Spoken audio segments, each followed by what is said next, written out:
When my cousin Ashley held up my engagement ring at Thanksgiving dinner and announced to the entire family that it was obviously fake, I felt my cheeks burn with embarrassment.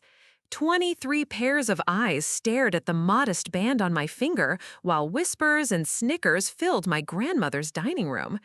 What they didn't know was that my fiancé Marcus was sitting in his car outside, about to walk through that same door in 5 minutes.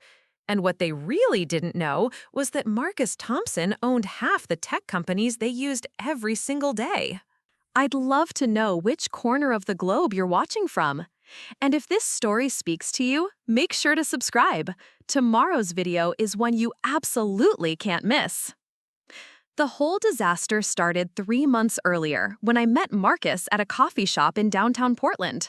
I was rushing to catch the bus after my shift at the veterinary clinic, juggling my purse, a stack of medical journals, and a large coffee that was threatening to spill all over my scrubs. That's when I literally crashed into someone coming out of the shop. Coffee went everywhere. My journals scattered across the sidewalk, and I found myself looking up at this tall guy with dark hair and the most genuine apologetic expression I'd ever seen. He was wearing a simple gray hoodie and jeans, nothing fancy, but something about his presence made me pause. "I am so sorry," he said, immediately kneeling down to help gather my papers. "Let me buy you another coffee, and maybe pay for dry cleaning those scrubs." Most people would have muttered a quick apology and kept walking, but he actually seemed concerned. He helped me collect every single journal, even the ones that had landed near a puddle, and insisted on walking me back into the coffee shop. "I'm Marcus," he said, extending his hand once we were inside. "Gwen," I replied, still feeling flustered and probably looking like a mess. He bought me a new coffee, and we ended up talking for 2 hours. He was easy to talk to, asking thoughtful questions about my work with animals, and genuinely listening to my answers.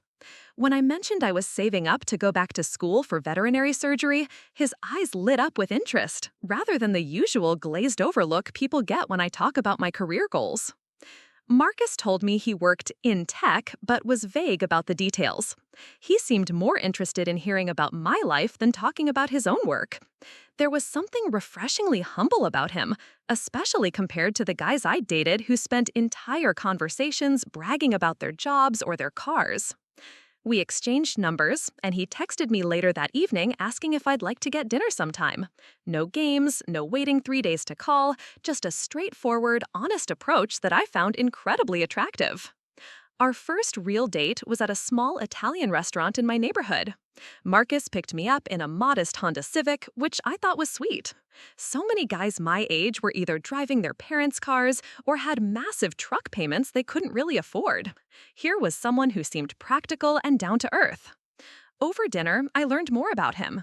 He'd grown up in Seattle, studied computer science, and had been working in Portland for about 5 years.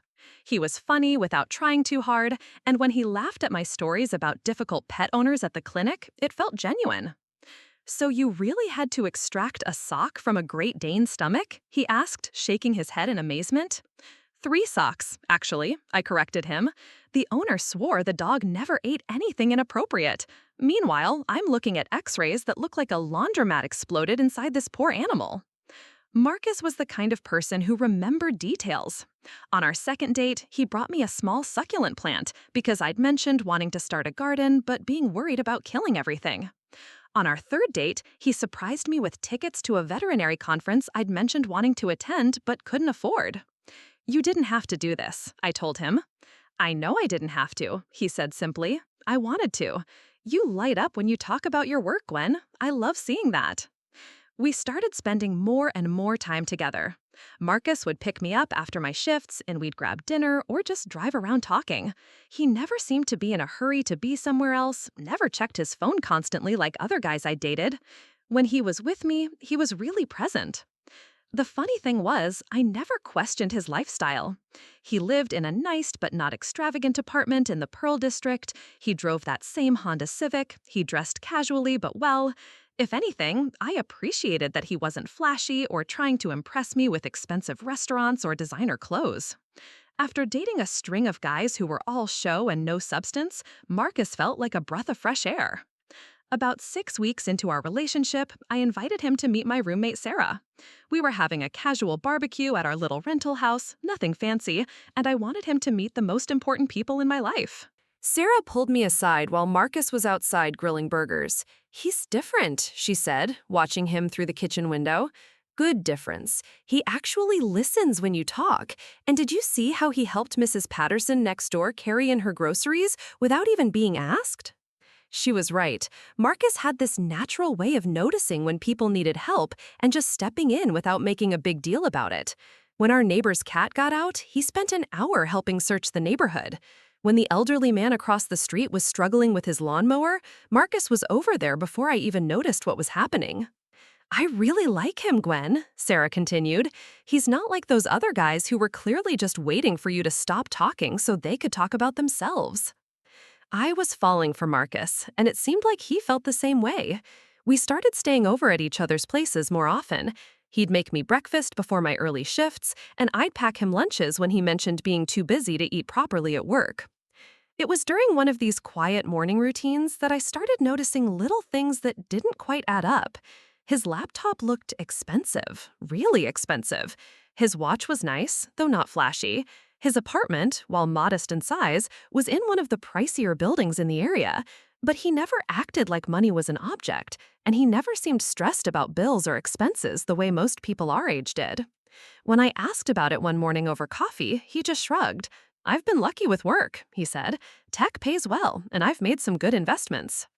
I didn't push it. Everyone has their own relationship with money, and I respected that he was private about his finances. What mattered to me was how he treated people, how he made me feel, and the genuine connection we were building. 3 months after we met, Marcus suggested we take a weekend trip to the coast. We drove out to Cannon Beach on a Friday afternoon, staying at a charming bed and breakfast he'd found online. It was October, and the beach was mostly empty, except for a few other couples and some dedicated surfers braving the cold water. We spent Saturday exploring tide pools, eating fish and chips, and talking about everything and nothing. That evening, we had dinner at a small seafood restaurant overlooking the ocean. The sun was setting, painting the sky in brilliant oranges and pinks, and I remember thinking that this was the most content I'd ever felt in my life. After dinner, we walked along the beach. The sand was cool under our bare feet, and the sound of the waves created this perfect soundtrack for the moment. Marcus seemed nervous, which was unusual for him. He kept running his hand through his hair and checking his watch. "Everything okay?" I asked, stopping to face him. "Yeah, it's just—" He took a deep breath and suddenly dropped to one knee right there on the sand. My heart stopped. In the dim light from the restaurant behind us, I could see him pulling a small box from his jacket pocket. "Gwen," he said, his voice slightly shaky with emotion, "I know we haven't been together very long, but I've never felt this way about anyone. You make me want to be better, and I can't imagine my life without you in it. Will you marry me?" He opened the box to reveal a ring that took my breath away. It was beautiful in its simplicity, a classic solitaire setting with what looked like a perfect round diamond. It wasn't huge or flashy, but it caught the light from the restaurant and seemed to sparkle with its own inner fire. "Yes," I whispered, then louder, "Yes, of course." Marcus slipped the ring onto my finger with hands that were trembling slightly. It fit perfectly, and as I looked down at it, I felt this overwhelming sense of rightness. This was my person. This was my ring. This was my future. We kissed on that beach as the waves crashed around us, and I felt like I was living in the most perfect moment of my life. The next morning, as we packed up to head back to Portland, I kept staring at my ring. It was everything I would have chosen for myself: elegant, timeless, and not ostentatiously large. "It's perfect," I told Marcus as we loaded our bags into his car. He smiled and kissed my forehead. "I pay attention," he said, simply. Back in Portland, everyone who saw the ring had the same reaction. It was gorgeous. Sarah squealed when she saw it, my coworkers at the clinic gathered around to admire it, and even the grumpy receptionist at the veterinary office admitted it was pretty nice. But then came the announcement that I was planning to introduce Marcus to my extended family at Thanksgiving. I should have known this would be complicated. My family has always been challenging. We're talking about people who still bring up my cousin Derek's DUI from 2015 at every family gathering, who remember every slight and grievance going back decades, and who seem to take genuine pleasure in finding fault with anything that makes someone else happy. A lot of love and effort went into bringing this story to life. If you're enjoying it, we'd be so grateful if you'd subscribe to our channel. Now, back to where we left off. My parents are lovely people, but they come from families where criticism is considered a form of love and where success is measured by very specific traditional metrics. My mother's side especially has strong opinions about everything, from career choices to relationship timelines to appropriate engagement ring sizes. When I called my mom to tell her about the engagement, her first question wasn't about Marcus or how happy I was, it was about the timeline.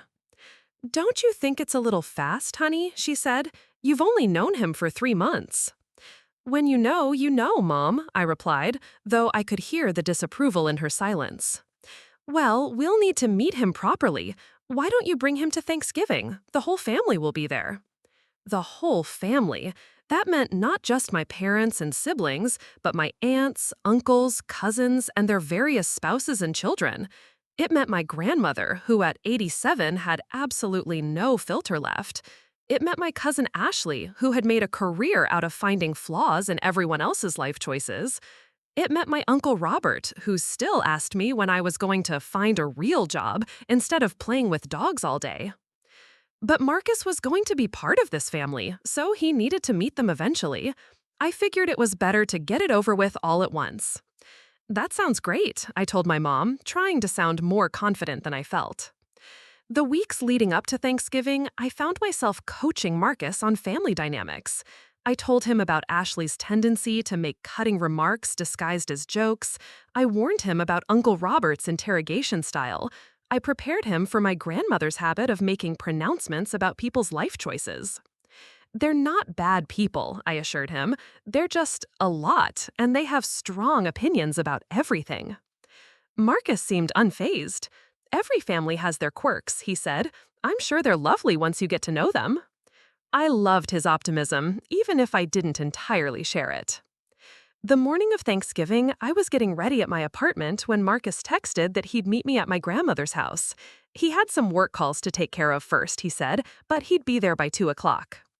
I drove to my grandmother's house in Southeast Portland with a knot of anxiety in my stomach. The same anxiety I'd felt before every family gathering since I was old enough to understand that my relatives had opinions about everything I did. When I walked into my grandmother's living room, the interrogation began immediately. "Let me see this ring," demanded my Aunt Patricia, grabbing my hand before I'd even taken off my coat. Within minutes, half the family was crowded around, examining my engagement ring like it was evidence in a criminal trial. "It's very modest," my cousin Ashley said, turning my hand to catch the light from different angles. "How many carats?" asked my Uncle Robert.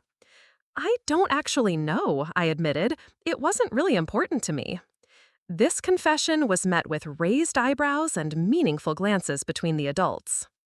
"Well, it's the thought that counts," my grandmother said, which in her vocabulary was code for, "This is disappointing, but we'll try to be polite about it." That's when Ashley made her fatal mistake. She held up my hand, displaying my ring to the entire assembled family, and announced loudly, "I hate to be the one to say it, but this is obviously fake. Look at how it catches the light. Real diamonds don't sparkle like that. And the setting looks like something you'd get at one of those mall jewelry stores." The room went completely silent. 23 pairs of eyes stared at my ring while I felt my face burn with embarrassment and anger.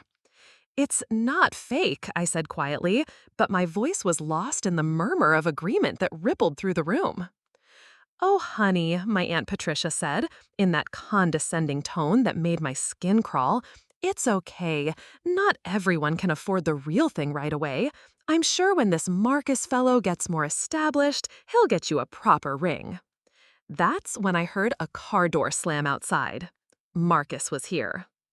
Marcus walked through my grandmother's front door carrying a bouquet of flowers and a bottle of wine, wearing his usual casual but neat outfit, dark jeans and a navy sweater that brought out his eyes.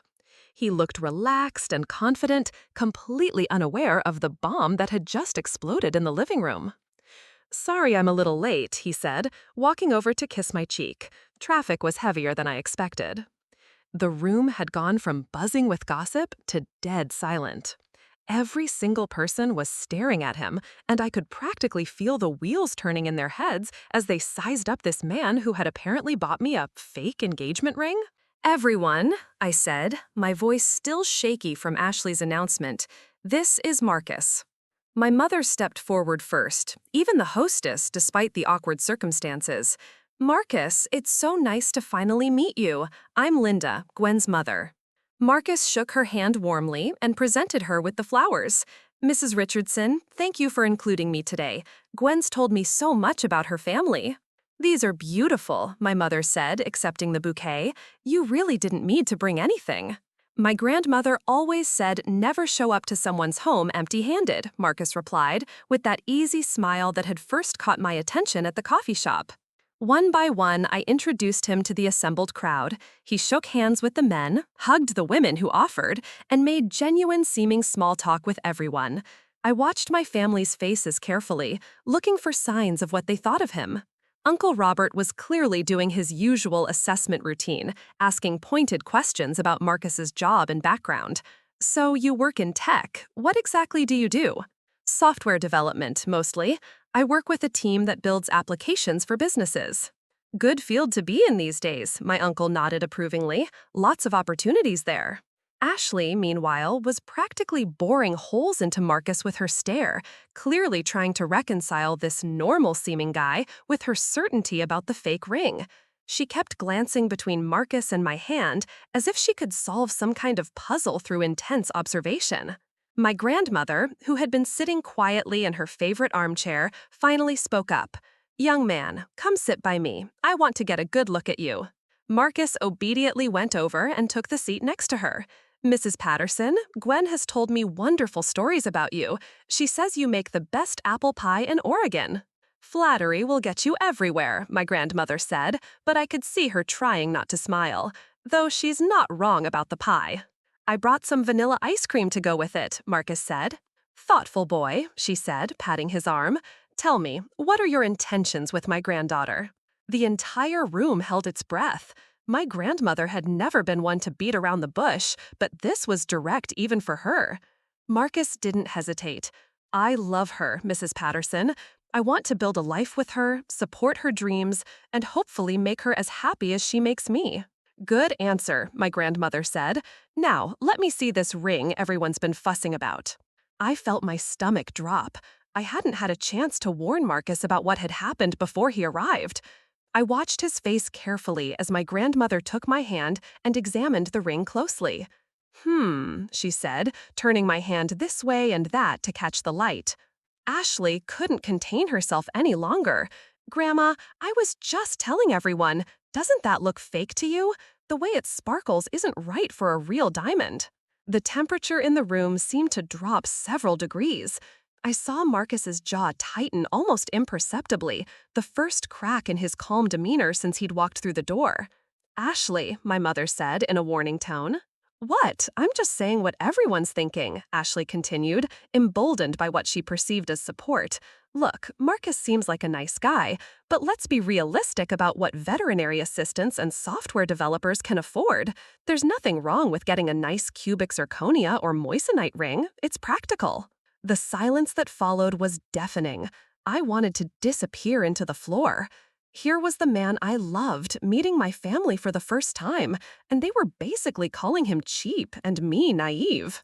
Marcus stood up slowly from his seat next to my grandmother. When he spoke, his voice was calm, but there was something underneath it that I'd never heard before. "Ashley, is it?" he said, turning to face my cousin directly. "Yes," she said, clearly pleased to have gotten his attention. "I'm curious about something. You seem very confident in your assessment of the ring. Do you have experience in jewelry appraisal?"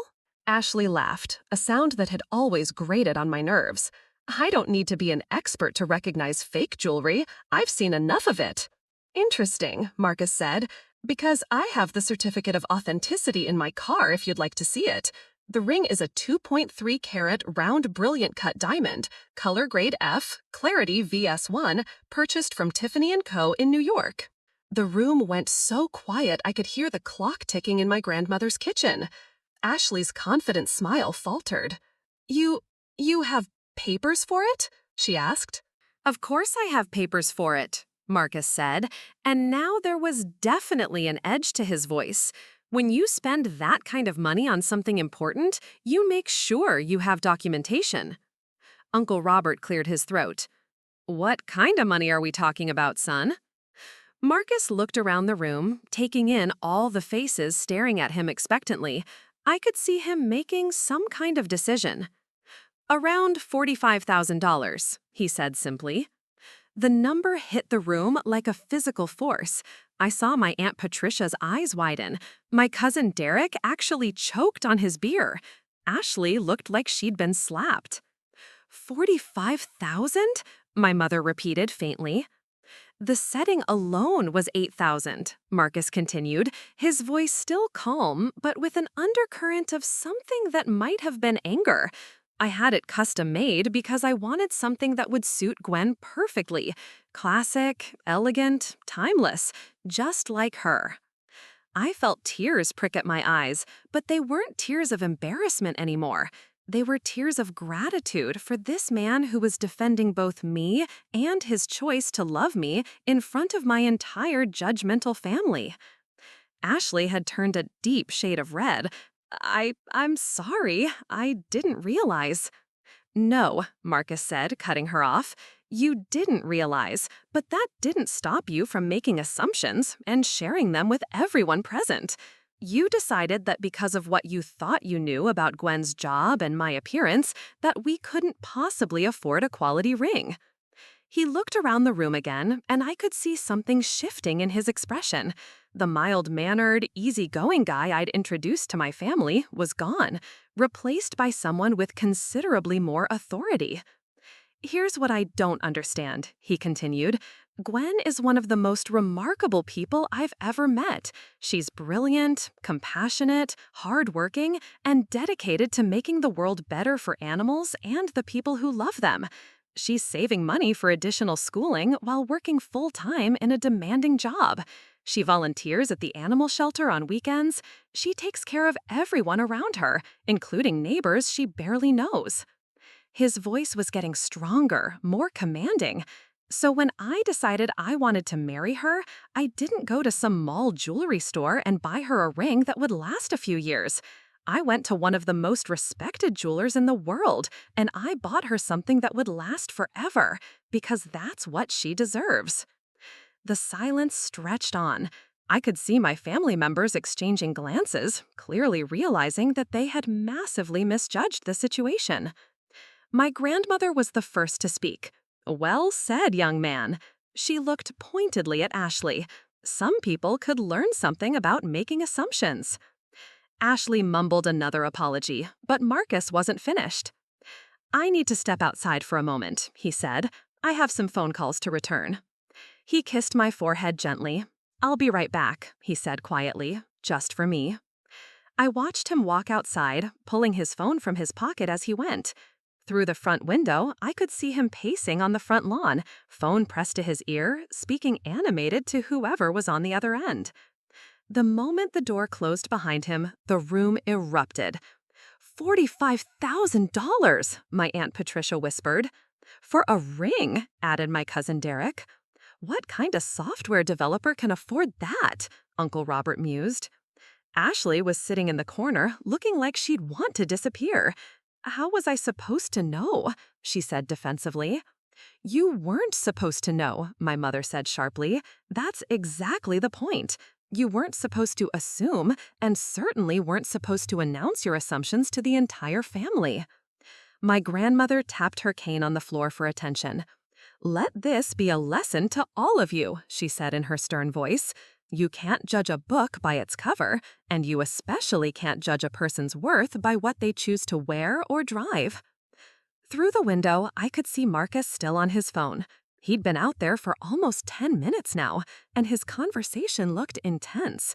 At one point, he ran his hand through his hair, a gesture I'd learned meant he was stressed or annoyed. "What do you think he does, really?" my cousin Jennifer asked quietly. "He told us," I said. "He works in software development."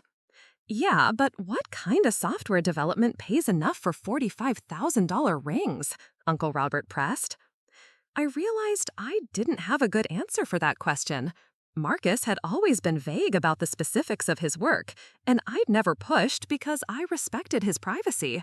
But now, watching him pace outside while my family dissected our relationship, I was starting to wonder what exactly I didn't know about the man I was planning to marry. Marcus finally came back inside, slipping his phone into his pocket. His expression was unreadable, but there was something different about his posture. He seemed more authoritative somehow. "Everything okay?" I asked. Just work stuff, he said, but his smile didn't quite reach his eyes. Sorry about that. Where were we? The rest of Thanksgiving dinner passed in an awkward dance of overcompensation.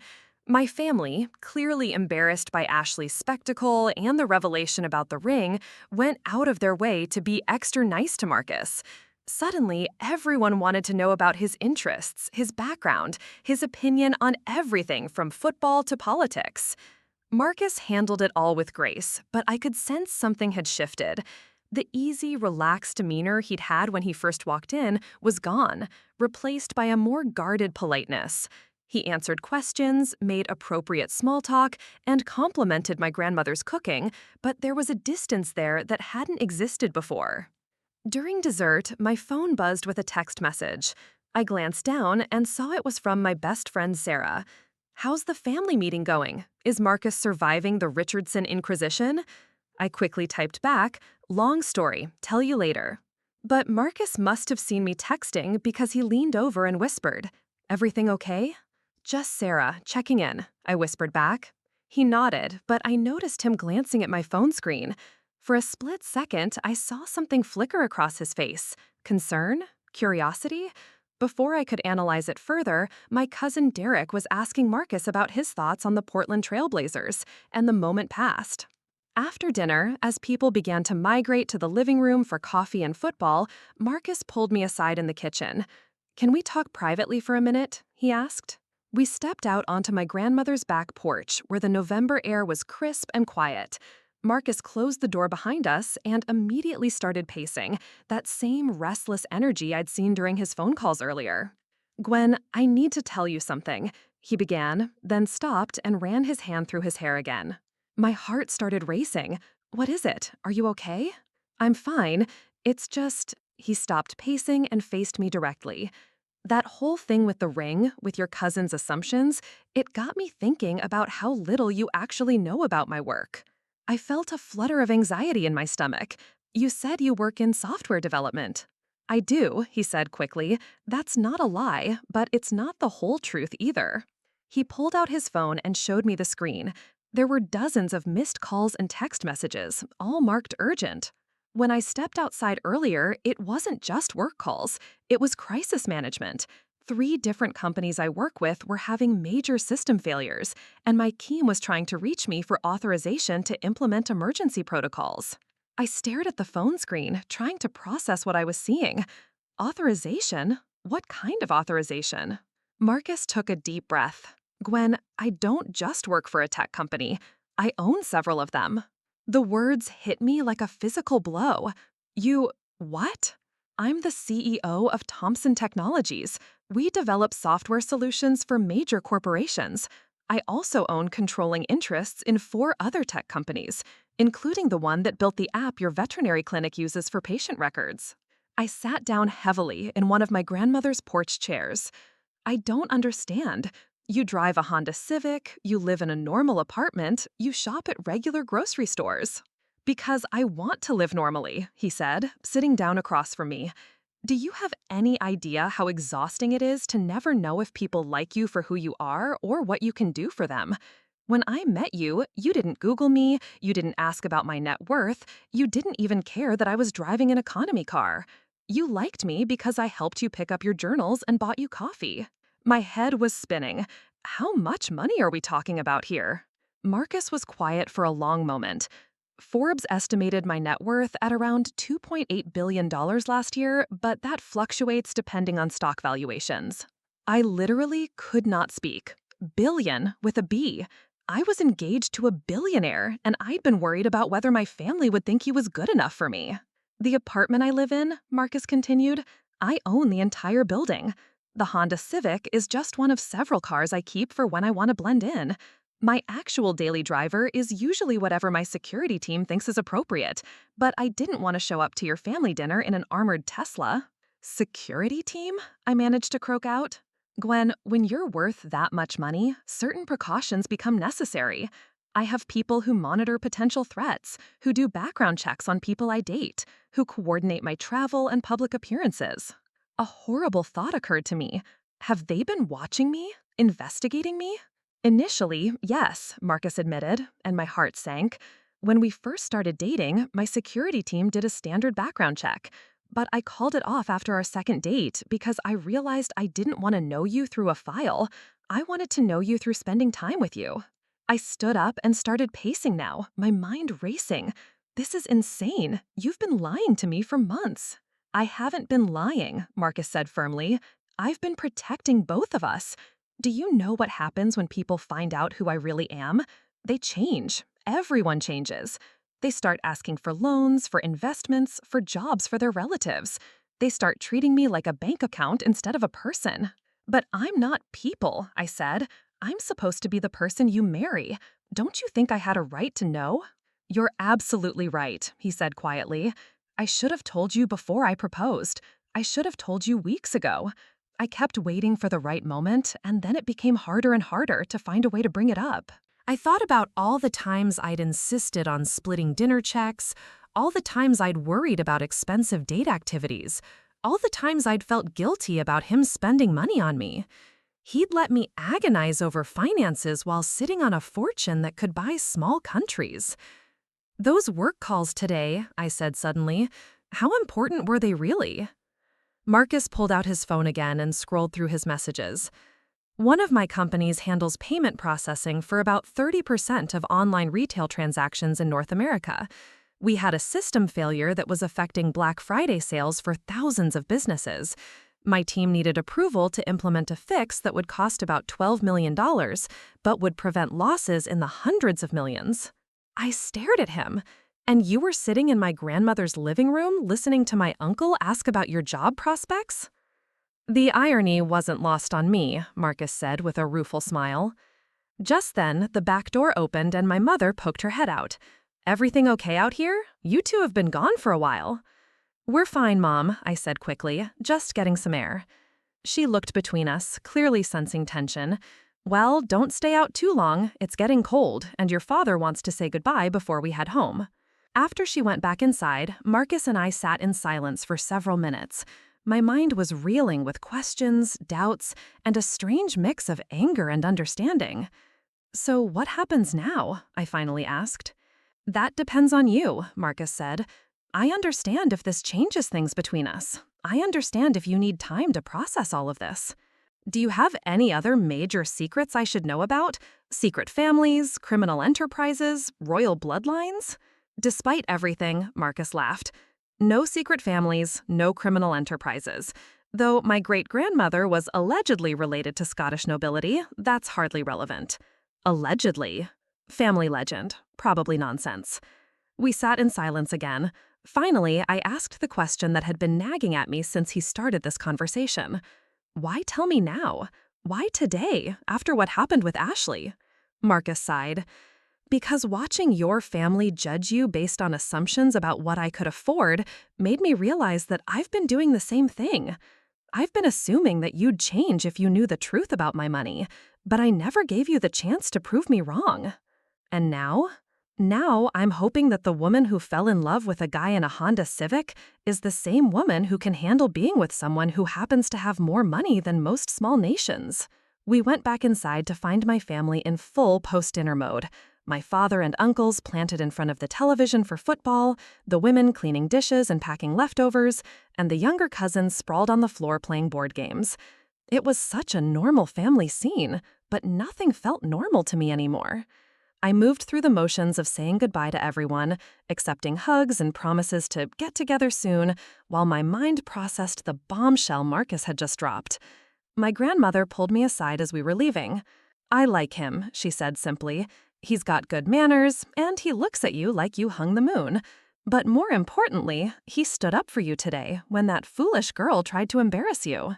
If only she knew the half of it, I thought. The drive back to my apartment was tense. Marcus had offered to drive, which meant his Honda Civic, or what I now knew was just one of his cars, felt different somehow. The leather seats that I'd thought were just well-maintained now seemed more luxurious. The sound system that I'd admired was probably worth more than my monthly rent. "Are you going to say anything?" Marcus asked when we'd been driving in silence for 10 minutes. "I don't know what to say," I admitted. 6 hours ago, I thought my biggest problem was whether my family would like my boyfriend. Now I find out I'm engaged to someone who could buy the entire block where I live. I'm still the same person, Gwen. Are you? I turned to face him. Because the Marcus I know lives modestly, splits restaurant checks with me, and drives a 10-year-old car. The Marcus you just described on the porch owns buildings and has security teams. He was quiet for a moment. Both of those people are me. I've been trying to be the first Marcus with you because that's who I am when I'm not dealing with the business world. But you can't separate them completely, can you? Those phone calls today proved that. "No," he admitted. "I can't, and I'm sorry you had to find out like this. I'm sorry I waited so long to tell you." We pulled into my apartment complex, and Marcus parked in the visitor spot he'd used dozens of times before. But now I wondered, did he own this complex too? Did he own half of Portland without me knowing it? "Can I come up?" he asked. "I think we need to finish this conversation." I nodded, though part of me wanted to slam the car door and disappear into my apartment alone. I needed time to think, to process, to figure out what this meant for us. My roommate Sarah was in the kitchen when we walked in, and she immediately picked up on the tension between us. "How did it go with the family?" she asked, then looked more closely at our faces. "That bad, huh?" "It was eventful," I said. Marcus stepped forward. "Sarah, I owe you an apology too. I haven't been completely honest about who I am." Sarah looked between us, confused. "Okay, now I'm really curious. What happened?" "Maybe we should talk privately first," Marcus said to me. "No, it's fine. Sarah's my best friend. If we're going to work through this, she might as well know the truth too." So for the second time that day, Marcus explained his real identity. Sarah's reaction was even more dramatic than mine had been. Wait, she said, holding up her hands. "You're telling me that Marcus, our Marcus, who helps carry groceries and fixes our broken garbage disposal, is a billionaire?" "That's the general idea, yes," Marcus said. Sarah turned to me. "Did you know?" "I found out about an hour ago," I said. "Holy shit," Sarah breathed. "You're engaged to a billionaire and you didn't know it? This is like a romance novel come to life." "It's not romantic," I snapped. "It's deceptive. He's been lying to me for months." "I haven't been lying," Marcus started. "You've been lying by omission," I interrupted. "Do you have any idea how stupid I feel? All those times I worried about money, about whether I was dressed appropriately for restaurants, about whether I could afford to take time off work for dates, you just sat there and let me stress about things that are pocket change to you. I let you stress about those things because I wanted you to be comfortable being yourself. I didn't want money to change how you acted around me. But it already was changing how I acted. I was constantly worried about being a financial burden on you. I turned down trips and dinners because I thought they were outside your budget. I've been trying to protect your finances while you were sitting on a fortune." Sarah had been listening to this exchange with wide eyes. "Okay, I can see both sides of this," she said diplomatically. "Marcus, you probably should have told her sooner. But Gwen, can you honestly say you wouldn't have acted differently if you'd known from the beginning?" I opened my mouth to argue, then stopped. Would I have acted differently? Would I have been more self-conscious, more worried about gold digger assumptions, more guarded about my feelings? That's not the point, I said finally. Isn't it? Marcus asked quietly. Gwen, I've dated women who found out about my money. I've watched people I cared about change completely once they knew. They started seeing dollar signs instead of me. They started making plans for my money instead of with me. So you decided to test me? To see if I'd pass some kind of worthiness exam? No, Marcus said firmly. I decided to get to know you without that complication. I wanted us to build something real before introducing the complexity of wealth. My phone rang, interrupting the tension. It was my mother. Hi, Mom. Honey, I just wanted to call and apologize again for what happened today. Ashley feels terrible about what she said, and we all feel bad about how things went. It's fine, Mom. Marcus handled it well. He seems like a wonderful young man. Your father was quite impressed with him during their conversation about technology. He said Marcus seemed very knowledgeable about business. I looked at Marcus, who was watching my face carefully. Yeah, he knows a lot about business. Well, we'd love to have both of you over for a proper dinner soon. Maybe next weekend? I promise no drama this time. Let me talk to Marcus and get back to you, okay? Of course, tell him we're sorry about today and that we look forward to getting to know him better. After I hung up, Sarah excused herself to her room, clearly sensing that Marcus and I needed privacy to work through this. Your family wants to have us over for dinner, I said. How do you feel about that? Honestly, terrified, because now I'm going to be sitting there knowing that you could buy their house with cash while they make small talk about mortgage rates and grocery prices. Marcus sat down heavily on my couch. This is exactly what I was afraid of. Everything's different now. Of course everything's different, I said, sitting across from him. Marcus, you're worth nearly $3 billion. That's not something you can just ignore or pretend doesn't matter. Why can't it be something we ignore? Why does it have to define our relationship? Because it affects everything. Where we live, what we do, who we socialize with, whether I can ever feel like an equal partner in this relationship. Because your phone will always ring with million-dollar emergencies, and my biggest work crisis is when Mrs. Henderson's cat gets into a fight with the neighbor's dog. Marcus was quiet for a long time. When he finally spoke, his voice was softer than it had been all evening. I never wanted you to feel like less of a partner because of money. If anything, I wanted you to feel like more of one because you chose me, not for what I could provide. But relationships are about sharing lives, Marcus. How can I share your life if I don't even know what your life actually looks like? Then let me show you, he said suddenly. Tomorrow, let me show you my real life, and then you can decide if it's something you want to be part of. I looked at him, really looked at him, trying to reconcile the man sitting on my secondhand couch with the billionaire CEO he'd revealed himself to be. What exactly are you proposing? Come with me to my real office, meet my real team, see what my actual daily life looks like, and then decide if you can handle being part of it. The offer hung between us like a bridge, one that would either connect our two worlds or prove they were too different to ever truly merge. I barely slept that night. After Marcus left, I lay in bed staring at my engagement ring under the dim light from my bedside lamp. The same ring that had caused such a scene at dinner now seemed to glow with an entirely different meaning. Every facet that caught the light represented a piece of Marcus's life that I didn't know about. At 6 a.m., I gave up on sleep and made coffee. Sarah emerged from her room an hour later, looking as tired as I felt. Rough night? She asked, pouring herself a cup. You could say that. I keep thinking about all the signs I missed. His apartment building is one of the nicest in the Pearl District, but I just thought he was good at finding deals. He never seemed worried about money, but I figured he was just responsible with his finances. In fairness, Sarah said, settling into the chair across from me, who expects their boyfriend to be a secret billionaire? That's not exactly something you screen for on dating apps. My phone buzzed with a text from Marcus. The car will pick you up at 9 a.m. if you're ready to see the real picture. No pressure if you need more time. I showed Sarah the message. A car, she said, raising an eyebrow. At exactly 9 a.m., I looked out our front window to see a sleek black sedan parked outside. The driver, wearing a professional suit, got out and walked to our door. Ms. Richardson, I'm James, Mr. Thompson's driver. He asked me to bring you to the office whenever you're ready.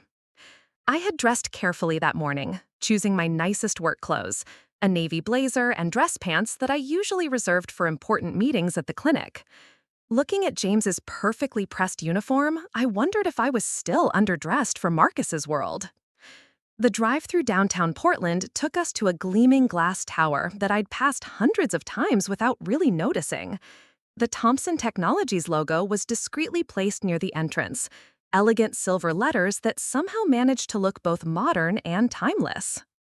James led me through a marble lobby to a private elevator that required a keycard to operate. As we rose to the 47th floor, I watched the city shrink below us through floor-to-ceiling windows. The elevator doors opened directly into a reception area that looked like something from an interior design magazine. The receptionist, a polished woman in her 30s, smiled warmly as we approached. Ms. Richardson, Mr. Thompson is waiting for you in his office. Can I offer you coffee, tea, or water? Coffee would be great, thank you. She led me down a hallway lined with awards and framed articles. I caught glimpses of headlines mentioning Marcus's name and photos of him with people I recognized from news programs. At the end of the hall, she knocked on a door marked Marcus Thompson, CEO, and opened it without waiting for a response. Marcus's office was enormous. Floor-to-ceiling windows offered a panoramic view of Portland, Mount Hood visible in the distance. His desk was a massive piece of polished wood that probably cost more than my car, but what struck me most was how comfortable he looked behind it. This wasn't the casual, laid-back Marcus I knew. This version wore a perfectly tailored charcoal suit and moved with the confident authority of someone accustomed to making decisions that affected thousands of people. When he saw me, though, his expression softened into the familiar smile I'd fallen in love with. "You came," he said, standing up and walking around the desk to greet me. "You said you wanted to show me your real life," I replied, looking around the office. "This is definitely different from your apartment." "This is where I spend most of my days," he said. "Would you like the tour?" He led me through the building, introducing me to dozens of employees who all seemed genuinely happy to see him. I watched him interact with everyone from senior executives to maintenance staff with the same respectful attention. In the software development department, he got into a detailed technical discussion with a programmer about code optimization that went completely over my head. "Marcus knows every project we're working on," the programmer, a young woman named Jessica, told me afterward. "He doesn't just manage from behind a desk, he understands the technical details better than most of us." In the company cafeteria, which looked more like a high-end restaurant, Marcus grabbed lunch trays for both of us and guided me to a quiet table by the windows. "What do you think so far?" he asked as we sat down. "It's overwhelming," I admitted. "This building probably has more employees than my entire neighborhood has residents." "About 800 people work here," Marcus said, "and we have offices in Seattle, San Francisco, Austin, and New York." I'm trying to reconcile this with the guy who helped me search for Mrs. Patterson's cat for 2 hours last week. That's still me, Gwen. This is just the other part of me. His phone rang, displaying a name I didn't recognize. Marcus glanced at it and declined the call. "Important?" I asked. "It can wait. Today is about us." But even as he said it, I noticed him checking his phone screen periodically. Text messages kept appearing, and I could see the stress building in his shoulders. "Marcus, if you need to take care of something," I said it can wait. 20 minutes later, his assistant appeared at our table, looking apologetic but determined. "Sir, I'm sorry to interrupt, but the Singapore office is reporting critical system failures. They need authorization for emergency protocols, and the window for implementation is closing quickly due to the time difference." Marcus closed his eyes briefly, then stood up. "I'll be right back," he told me. "This will just take a few minutes." I watched him walk away, phone already pressed to his ear, and realized this was probably what our life would look like. Constant interruptions, emergencies that couldn't wait, responsibilities that spanned the globe. While I waited, his assistant, a woman named Patricia, sat down across from me. "You're the famous Gwen," she said, with a smile. "Marcus talks about you constantly." "He does?" "He lights up when your name comes up. In the 3 years I've worked for him, I've never seen him as happy as he's been these past few months." What was he like before? I found myself asking. Patricia considered her words carefully. Focused, driven, successful, but not joyful, if that makes sense. He worked 16-hour days, traveled constantly, rarely took time for himself. Since he started dating you, he actually leaves the office at reasonable hours. He turns off his phone on weekends. He smiles more. Really? Really? The whole executive team has noticed the change. Whatever you're doing, please keep doing it. Marcus returned 15 minutes later, looking stressed but trying to hide it. Sorry about that. Crisis averted, at least for now. Does that happen often? More than I'd like to admit. We operate globally, so there's always something happening somewhere. We finished lunch and headed back to his office, where a stack of documents waited for his signature. As he worked through them, I wandered over to the windows and looked out at the city below. "Gwen," Marcus said suddenly, "I need to ask you something, and I need you to be completely honest with me." I turned to face him. "Is this too much? Is this a life you could actually be part of?" I looked around his office again, at the expensive artwork, the view that cost millions, the constant buzz of activity beyond his door. Then I looked at Marcus, still fundamentally the same person who had knelt down to help me pick up scattered papers on a sidewalk. "I don't know," I said honestly. "It's not just about the money, Marcus. It's about the lifestyle, the responsibility, the fact that your phone will always ring with emergencies I can't even understand. I know it's a lot to ask. Can I ask you something now?" "Of course." "Why me? With all of this," I gestured around the office, "you could have anyone. Why choose someone whose biggest accomplishment this week was successfully removing a tennis ball from a golden retriever's stomach?" Marcus stood up and walked over to where I was standing by the windows. "Because when that golden retriever's owner was crying and couldn't afford the surgery, you arranged a payment plan and did the procedure anyway. Because you volunteer at the animal shelter on your days off. Because when you talk about your dreams of becoming a veterinary surgeon, you're not thinking about the money you'll make, you're thinking about the animals you'll save." He took my hands in his. "I can buy almost anything I want, Gwen, but I can't buy integrity, compassion, or genuine love. Those are things you have to earn, and somehow I earned them from you before you knew I had money. That makes them real." Standing there in his office, 47 floors above the city, I realized that the most important decision of my life wasn't about whether I could handle being with a billionaire. It was about whether Marcus and I could find a way to build a life together that honored both of our worlds. That evening, Marcus drove me home in what he called his real car, a midnight blue Tesla Model S that was so quiet it felt like we were gliding through the city. The contrast with his Honda Civic was jarring, but somehow this felt more honest. "There's something else I need to show you," he said as we pulled into my apartment complex, "but it means taking a longer drive. Are you up for it?" I was emotionally exhausted from the day, but curiosity won out. "Where are we going?" "My actual home." 20 minutes later, we were driving through the West Hills, Portland's most exclusive neighborhood. The houses grew larger and more impressive as we climbed higher into the hills. Finally, Marcus turned into a gated driveway that wound through what looked like a small forest. When the trees cleared, I saw a house that took my breath away. It wasn't a mansion in the flashy, ostentatious sense. It was more like an architectural masterpiece that seemed to grow naturally from the hillside. Floor-to-ceiling windows reflected the city lights below, and the clean lines of the structure spoke of both elegance and restraint. "This is where you really live," I said. It wasn't a question. "This is home," Marcus confirmed, parking in a garage that held 6 other cars, including the Honda Civic I'd thought was his only vehicle. The interior of the house was even more stunning than the exterior. Every room was carefully designed, but felt lived in rather than showroom perfect. The living room had a fireplace that stretched from floor to ceiling, and the view of Portland spread out below us like a glittering carpet. "It's beautiful," I said, and I meant it. "But Marcus, this place probably cost more than most people make in their entire lives." "It did," he said simply. "Does that change how you feel about me?" I walked over to the massive windows and looked out at the view. "I don't know how to process any of this. Yesterday, I thought your biggest extravagance was taking me to that nice Italian restaurant for my birthday." "That restaurant is actually one of my investments," Marcus said quietly.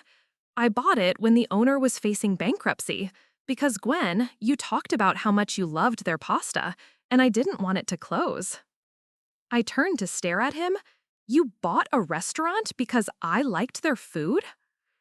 "I saved a restaurant because I love watching your face light up when you eat their carbonara." The gesture was romantic and terrifying in equal measure. How do you build a normal relationship with someone who can buy businesses on a whim? Marcus must have seen something in my expression because he quickly added, "I know how that sounds. I know it's too much." "It's not that it's too much," I said slowly, trying to articulate feelings I was still figuring out. "It shows me how different our worlds really are. When I want to support a business I love, I leave good reviews online and tell my friends about it. When you want to support a business, you just buy it." "Would you prefer I had let it close?" "No, of course not. But do you see what I mean? We don't even approach problems the same way." Marcus sat down heavily on his couch, which probably cost more than my car. "I've been thinking about that all day, about whether we're too different to make this work." I joined him on the couch, and we sat in silence for several minutes, both lost in thought. "Can I ask you something personal?" I finally said. "Haven't all your questions today been personal?" I smiled despite everything. "Fair point, but this is about your family. You've met mine, but you've never mentioned yours." Marcus's expression darkened slightly. "My parents died in a car accident when I was 22. I was just starting my first tech company, barely making ends meet. I inherited some money from their life insurance, but not much." "I'm so sorry. I had no idea." "I don't like talking about it. After they died, I threw myself into work. Building the company became everything to me. It was how I honored their memory, how I proved their sacrifices meant something." "Is that why you work so hard?" "Partly, but also because success in tech is fragile. Companies rise and fall overnight. I've seen billionaires become broke in a matter of months because they got complacent." He stood up and walked to a bookshelf lined with framed photos. He picked up one and handed it to me, a picture of him with an older couple at what looked like his college graduation. "They were teachers," he said. "Dad taught high school mathematics, Mom taught elementary school. They worked 2 jobs each to pay for my education. They never lived to see what I built with the opportunities they gave me." Looking at the photo, I could see where Marcus got his kindness. His parents had the same warm eyes, the same genuine smiles. "They would be proud of you," I said. "I hope so, but I also think they'd be worried about the person I've become. They valued community, relationships, and helping others. Sometimes I wonder if they'd recognize the man who can buy restaurants on impulse, but struggles to maintain real connections with people." "Is that what you think you've become?" Marcus sat back down next to me. "Until I met you, yes. Do you know how many friends I have who knew me before I had money? 3. Do you know how many women I've dated who were interested in me rather than my bank account? Before you? 0. How can you be sure about me?" "Because you tried to pay for coffee on our 3rd date, even though you were living on ramen and student loans. Because you turned down the expensive hotels when I suggested weekend trips, saying we could find somewhere cheaper. Because right now, sitting in my house that's worth more than most people's retirement funds, you're not asking me to buy you things or pay off your loans. You're asking me if we're compatible as people." He was right. Even now, surrounded by luxury that should have been exciting, I was more concerned about whether we could build a real partnership than about what his money could do for me. "There's something I need to tell you," I said. "Something I realized today while I was touring your office." "What's that?" "I'm not intimidated by your success, Marcus. I'm proud of it. Watching you with your employees, seeing how much respect you command, understanding the scope of what you've built, it's impressive as hell. You've created something that employs hundreds of people and improves thousands of lives." "Then what's the problem?" The problem is that I don't know where I fit in that world. Your assistant mentioned that you've been working fewer hours since we started dating, but today I watched you manage a crisis in Singapore while trying to have lunch with me. This is your responsibility, and it always will be. I can't ask you to choose between me and all of this. You're not asking me to choose. I'm asking you to choose. I'm asking you to choose us. But what does us look like, realistically? Should I quit my job and become a corporate wife? Do I struggle to find my own identity while living in your shadow? Do we have dinner conversations where you talk about billion-dollar decisions and I talk about vaccinating puppies? What if we find our own way? What if instead of you fitting into my world, or me fitting into yours, we create something new together? What do you mean? Marcus pulled out his phone and showed me something he'd been working on while I toured his office. It was a business plan for a chain of low-cost veterinary clinics that would serve underserved communities. I've been thinking about this since our second date, when you told me about the golden retriever owner who couldn't afford surgery. What if we could solve that problem? What if we could create a model that makes veterinary care accessible to everyone? I stared at the document on his phone screen. It was detailed, professional, and clearly represented hours of research and planning. You want to go into the veterinary business? I want to go into the business of making your dreams bigger than you ever imagined they could be. You want to help animals? Let's help all of them. You want to be a veterinary surgeon? Let's build clinics where you can practice and teach others. You want to make a difference? Let's make a difference that spans the entire country. For the first time since this whole revelation began, I felt a spark of excitement rather than anxiety. You've really thought about this. I've thought about little else since I realized I was in love with you. I don't want you to fit into my world, Gwen. I want us to build our own world together. 3 months later, I found myself standing in front of a mirror in a bridal boutique that cost more per hour than I used to make in a week.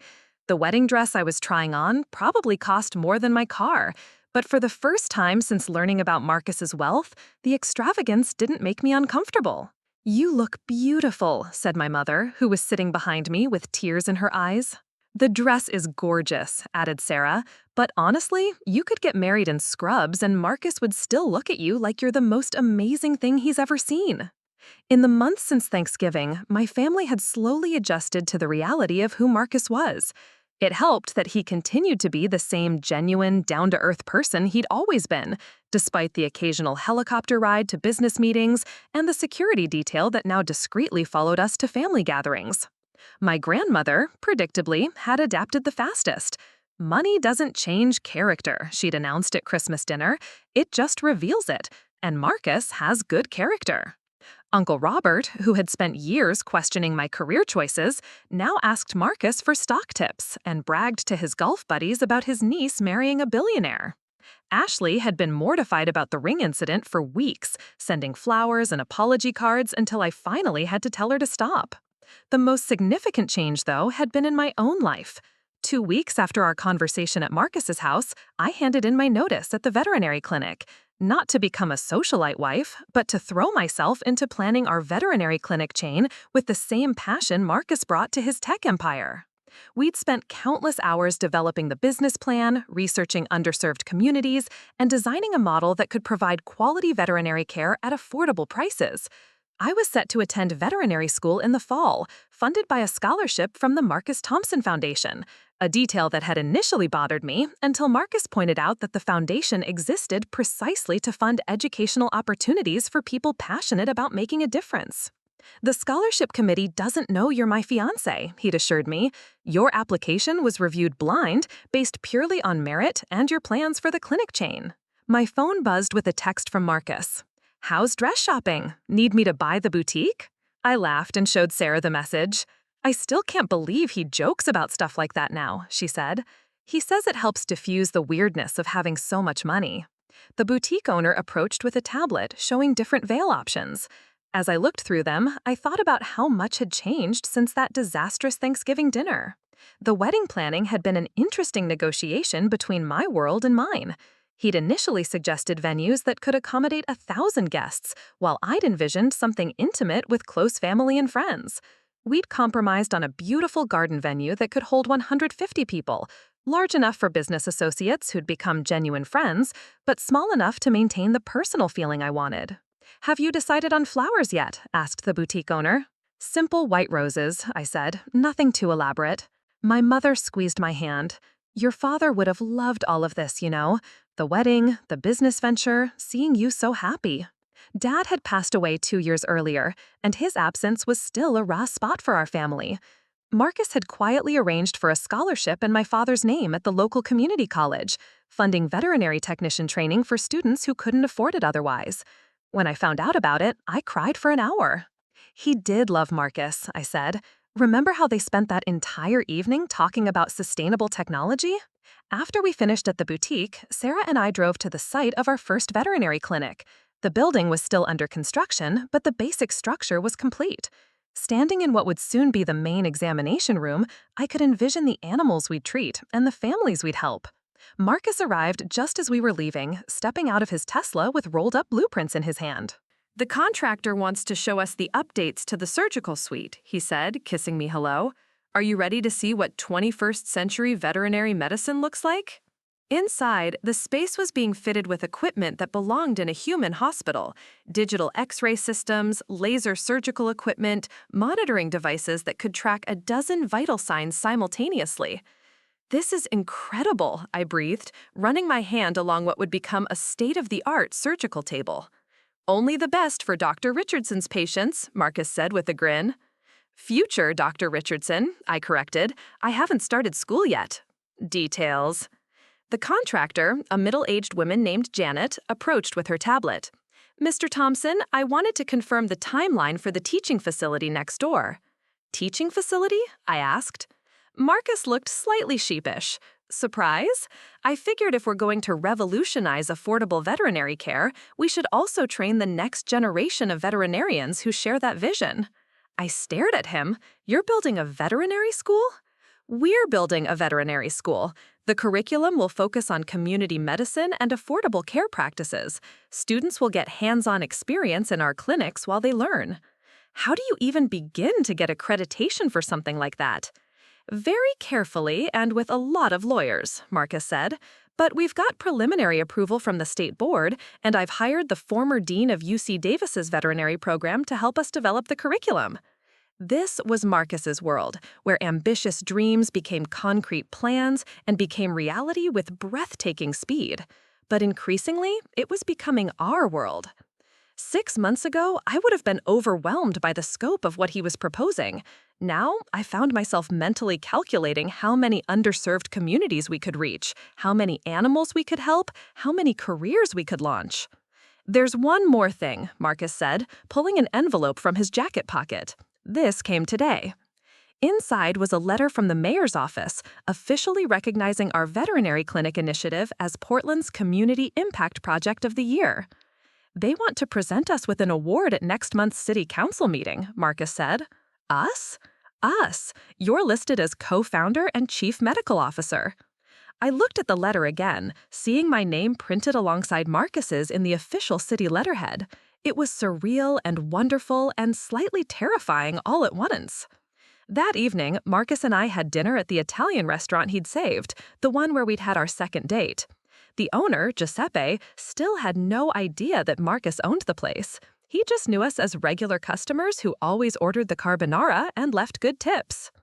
"Nervous about the wedding?" Marcus asked over dessert. "Excited," I corrected, though I have to admit I'm still adjusting to having a security team at family dinners. "They're very discreet. Uncle Robert tried to offer one of them a beer last Sunday. I don't think they're as invisible as you think they are." Marcus laughed. Your family has been amazing through all of this. I know it hasn't been easy for them to adjust.